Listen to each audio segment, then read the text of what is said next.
Hello mga kabisdak. Ayan, samahan niyo ulit ako maglibot dito sa dock area. Malapit lang nito sa Grand Park Hotel. Tara, let's go!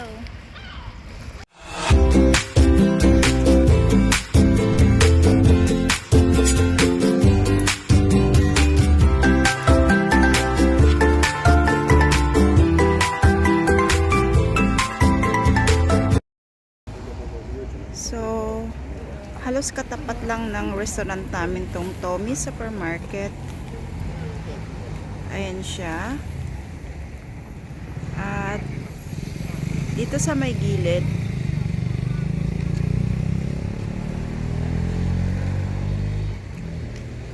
may bagong restaurant dito, Hotel and Bar Isquero. Ayan, last year under construction to, pero ngayon ayan, tapos na siya. At ang katabi naman niya ay ang Hotel Delfin. So last time may mga namit ako mga kabayan na nagtutour sila from Philippines. Nagstay sila dito sa Hotel Delfin.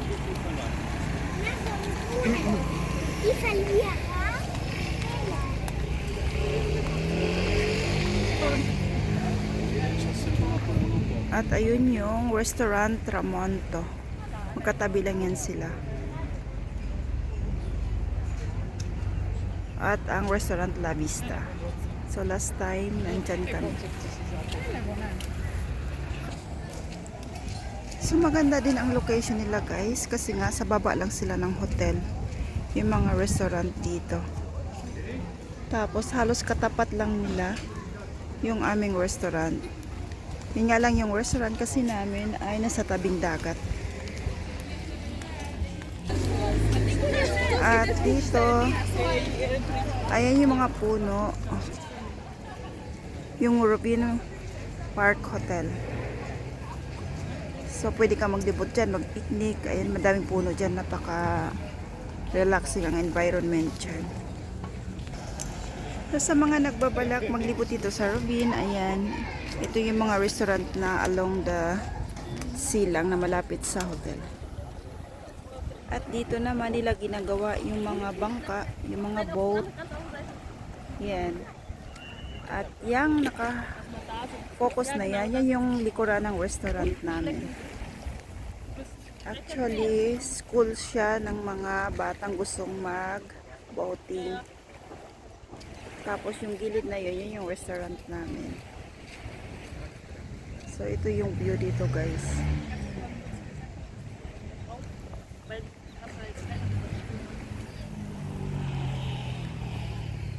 Catarina, tapos ito yung port. Yan yung port para sa mga ferry boat. Meron ding malaking swimming pool dyan at ang taas niyan bar. Usually dyan kami naka-hangout after work namin. So tambay-tambay lang. Medyo masarap yung hangin ngayon guys. Di tulad ng mga nakarang araw na talagang humid.